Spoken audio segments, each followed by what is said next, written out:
So ಇನ್ನು such ನನಗೆ Lokayukta report ಇನ್ನೂ ಇವತ್ತಿಗೂ ರಿಸೀವ್ ಆಗಿಲ್ಲ, ಇನ್ನು ರಿಸೀವ್ ಆಗಬೇಕು. ಬಟ್ ನನಗೆ ವಾಟ್ಸಪ್ ಮುಖಾಂತರ ಸಿಕ್ಕಿದೆ ಆಸ್ ಆಫ್ ನೋ.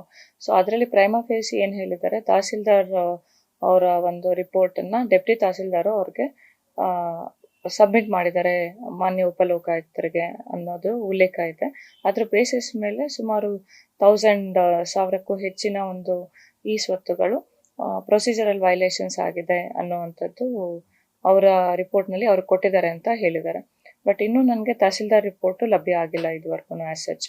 ಬಟ್ ಎರಡೂ ತಹಸೀಲ್ದಾರ್ ರಿಪೋರ್ಟು ಮತ್ತು ನಮ್ಮ ಮಾನ್ಯ ಉಪಲೋಕಾಯುಕ್ತರ ವರದಿ ಎರಡೂ ಸಿಕ್ಕಿದ್ರೆ, ಈ ಹಿಂದೆ ಕೂಡ ನಾವು ಒಂದು ತಾಲೂಕಾ ಮಟ್ಟದ ತನಿಖಾ ತಂಡವನ್ನು ರಚಿಸಿದ್ವಿ, ಎಲ್ಲ ಅಧಿಕಾರಿಗಳನ್ನು ಒಳಗೊಂಡಂತೆ 2, 3, 4 ಪಾಯಿಂಟ್ಸ್ನ ಅವ್ರಿಗೆ ಕ್ಲಿಯರ್ ಕಟ್ಟಾಗಿ ಇನ್ಸ್ಟ್ರಕ್ಷನ್ ಕೊಟ್ಟಿದ್ವಿ. ಒಂದು, ಪ್ರೊಸೀಜರಲ್ ವೈಲೇಷನ್ ಎಲ್ಲಾಗಿದೆ ಅನ್ನೋವಂಥದ್ದು, ಪ್ರೊಸೀಜರಲ್ ವೈಲೇಷನ್ ಆಗಿದ್ರೆ ಯಾರ ಸಮಯದಲ್ಲಿ ಆಗಿದೆ ಅನ್ನೋದನ್ನ ಕೇಳಿದ್ವಿ. ಯಾವುದೋ ಅಟ್ಯಾಚ್ಡ್ ಸಪೋರ್ಟಿವ್ ಡಾಕ್ಯುಮೆಂಟ್ಸ್ ಇಲ್ದಿರ ಮಾಡಿದಾರ, ಲೀಗಲ್ ಇದೆಯಾ ಇಲ್ಲೀಗಲ್ ಇದೆಯಾ ಅನ್ನೋದನ್ನ ವೆರಿಫಿಕೇಶನ್ ಮಾಡಿರೋದು ಎಷ್ಟು ಈ ಸ್ವತ್ತುಗಳು ಆ ಪೀರಿಯಡಲ್ಲಿ ಎಷ್ಟು ಲೀಗಲ್ ಇದೆ ಎಷ್ಟು ಇಲ್ಲೀಗಲ್ ಇದೆ, ಇಲ್ಲೀಗಲ್ ಇರೋದ್ರಲ್ಲಿ ಎಷ್ಟು ಪ್ರೊಸೀಜರಲ್ ವೈಲೇಷನ್ಸ್ ಆಗಿದೆ, ಯಾರ ಪೀರಿಯಡಲ್ಲಿ ಆಗಿದೆ, ಏನು ಕ್ರಮ ವಹಿಸ್ಬೇಕಂತ ವಿಸ್ತೃತವಾಗಿ ವರದಿಯನ್ನು ಕೊಡಿ ಅಂತ ಹೇಳಿದ್ವಿ ಈಗಾಗಲೇ. ಸೊ ಆ ನಿಟ್ಟಿನಲ್ಲಿ ಸುಮಾರು 600ಕ್ಕೂ ಹೆಚ್ಚು ಈ ಸ್ವತ್ತುಗಳ ಬಗ್ಗೆ ಮೊದಲನೇ ಹಂತದಲ್ಲಿ ಏನು ಫಾರ್ಮ್ ಮಾಡಿದ್ವಿ ಕಮಿಟಿ, ಅದರದ್ದು ರಿಪೋರ್ಟ್ ನಮ್ಗೆ ಬರಬೇಕಿದೆ.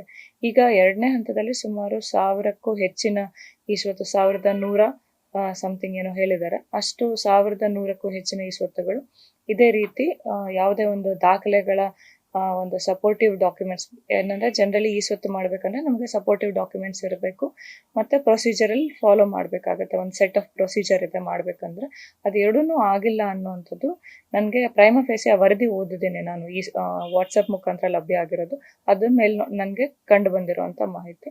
ಸೊ ಹಾಗಾಗಿ ಅದು ಏನು ಪ್ರೊಸೀಜರಲ್ ವೈಲೇಷನ್ಸ್ ಇದೆ ಪ್ಲಸ್ ಇಲ್ಲಿಗ್ಯಾಲಿಟೀಸ್ ಏನಿದೆ ಎರಡನ್ನೂ ಮಾಡಿ ರಿಪೋರ್ಟ್ ಕೊಡಿ ಅಂತ ಹೇಳಿದ್ದೀವಿ. ಮಾನ್ಯ ಉಪಲೋಕಾಯುಕ್ತರು ನಮ್ಮ ಒಂದು ಇಒ ತಾಲೂಕ್ ಪಂಚಾಯತ್ಗೆ ನಿರ್ದೇಶನವನ್ನು ಕೊಟ್ಟಿದ್ದಾರೆ, ನೆಕ್ಸ್ಟು 16ನೇ ತಾರೀಕು ಒಳಗಡೆ ಇದ್ರ ಬಗ್ಗೆ ಎಕ್ಸಾಮಿನ್ ಮಾಡಿ ಅವ್ರಿಗೆ ರಿಪೋರ್ಟ್ ಕಳಿಸ್ಬೇಕು ಅಂತ. ಸೊ ಅದರ ಅನ್ವಯವಾಗಿ ನಾವು ಕೂಡ ನಮ್ಮ ಎಲ್ಲ ತನಿಖಾ ತಂಡದಲ್ಲಿರುವಂಥ ಅಷ್ಟೂ ಜನ ಅಧಿಕಾರಿಗಳಿಗೂ ತುಂಬಾ ಸ್ಟ್ರಿಕ್ಟ್ ಆಗಿ ಹೇಳಿದ್ದೀವಿ ದಟ್ ಟೈಮ್ ಲೈನ್ಸ್ ಫಾಲೋ ಮಾಡಬೇಕು, ಮತ್ತು ಏನು ಇಲ್ಲಿಗ್ಯಾಲಿಟೀಸ್ ಇದೆಯೋ ಅದನ್ನು ಕ್ಲಿಯರ್ ಕಟ್ ಆಗಿ ಎವಿಡೆನ್ಸ್ ಬೇಸಿಸ್ ಮೇಲೆ ರಿಪೋರ್ಟ್ ತಗೊಂಡು ವರದಿ ಮಾಡಿ ಅಂತ ಹೇಳ್ತೀವಿ ನಾವು. ಈಗ ತನಿಖಾ ತಂಡ ರಚನೆ ಮಾಡಿದ್ರೆ ಅಲ್ಲಿ ಕಂಡು ಬಂದಿದೆ ಲಾಸ್ಟ್ ಟೈಮೇ ಮಾಡಿದ್ವಲ್ಲ, ಇದು ಸೆಕೆಂಡ್ ಸೆಟ್ ಬಂದಿರೋದು. ಈಗ 1100 ಸಮಥಿಂಗ್ ಏನು ಬಂದಿದೆ ಅದು ಸೆಕೆಂಡ್ ಸೆಟ್ಟಲ್ಲಿ ಬಂದಿರೋದು, ಸೆಕೆಂಡ್ ಸೆಟ್ಟಲ್ಲಿ ತಹಸೀಲ್ದಾರ್ ಕೊಟ್ಟಿರೋದು. ಈ ಹಿಂದೆ ಫಸ್ಟ್ ಸೆಟ್ಟಲ್ಲಿ ಸುಮಾರು 600ಕ್ಕೂ ಹೆಚ್ಚು ಕೊಟ್ಟಿದ್ರು, 600ಕ್ಕೂ ಹೆಚ್ಚು ಇವ್ರು ಎನ್ಕ್ವೈರಿ ಮಾಡಿ ಆಲ್ಮೋಸ್ಟ್ ಪ್ರಿಲಿಮಿನರಿ ರಿಪೋರ್ಟ್ ಕೊಟ್ಟಿದ್ದಾರೆ. ಅದರಲ್ಲಿ ಒಂದಷ್ಟು ಪ್ರೊಸೀಜರಲ್ ವೈಲೇಷನ್ ಆಗಿದೆ ಅಂತ ಕ್ಲಿಯರ್ ಆಗಿ ಹೇಳಿದ್ದಾರೆ. ಈಗ 1100 ಏನು ಹೇಳಿದ್ದಾರೆ ಅದನ್ನು ಕೂಡ ನಾವು ಕಮಿಟಿಗೆ ರೆಫರ್ ಮಾಡಿದ್ದೀವಿ, ತಾಲೂಕು ಮಟ್ಟದ ಕಮಿಟಿ ಏನು ಮಾಡಿದ್ದಾರೆ ಇಲ್ಲಿಗ್ಯಾಲಿಟೀಸ್ನ ನೋಡಲಿಕ್ಕೆ.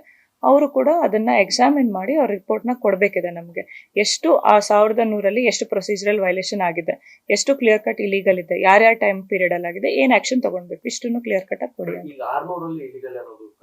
600ರಲ್ಲಿ ಸುಮಾರು ಒಂದು ನಮಗೆ ನಂಬರ್ ವೈಸ್ ಹಾಕಿ ಅಂತಲೂ ಹೇಳಿದ್ದೇವೆ ನಾವು, ಯಾವ್ದು ರಾಂಗ್ ಆಗಿದೆ, ಯಾವ್ದು ಪ್ರೊಸೀಜರಲ್ ವೈಲೇಷನ್, ಸುಮಾರಷ್ಟು ಪ್ರೊಸೀಜರಲ್ ವೈಲೇಷನ್ಸ್ ಆಗಿರೋದು ಕಂಡು ಬಂದಿದೆ ನಮಗೆ.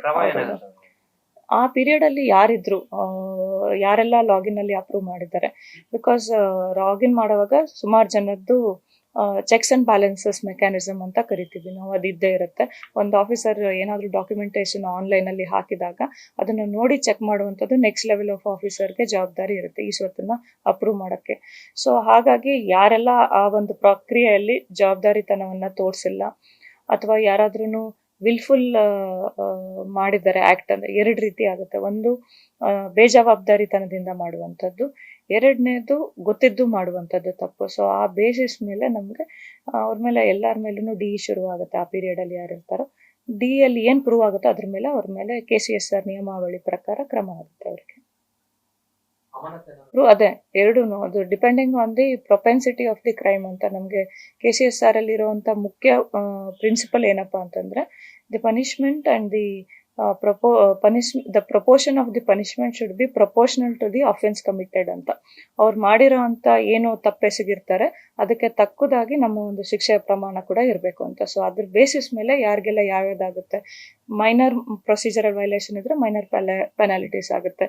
ಮೇಜರ್ ಇಶ್ಯೂಸ್ ಮಾಡಿದ್ದು, ವಿಲ್ಫುಲ್ ಆಗಿ ಅಂದ್ರೆ ಗೊತ್ತಿದ್ದೂ ತಪ್ಪು ಮಾಡಿರೋವಂಥದ್ದು, ಕೊಲ್ಯೂಷನ್ ಅಲ್ಲಿ ಮಾಡಿರುವಂಥದ್ದು, ಇದೆಲ್ಲ ಇದ್ರೆ ಸೀರಿಯಸ್ ಪೆನಾಲ್ಟೀಸೇನೆ ಆಗುತ್ತೆ ಅವಾಗ. ಇಲ್ಲಿ ಸಿಟಿಯ ಒಂದು ಕಟ್ಟಡ ಇರೋದ್ರಿಂದ ಅಕ್ರಮ ಕಟ್ಟಡ ಕಟ್ಟಕ್ಕೆ ಅಥವಾ ಕಟ್ಟಡ ಕಟ್ಟೋದು ಕೃಷಿ ಜಮೀನು ಬಳಸ್ಕೊಳ್ಳೋಕೆ ಈ ತರ ಆಗಿರೋದು.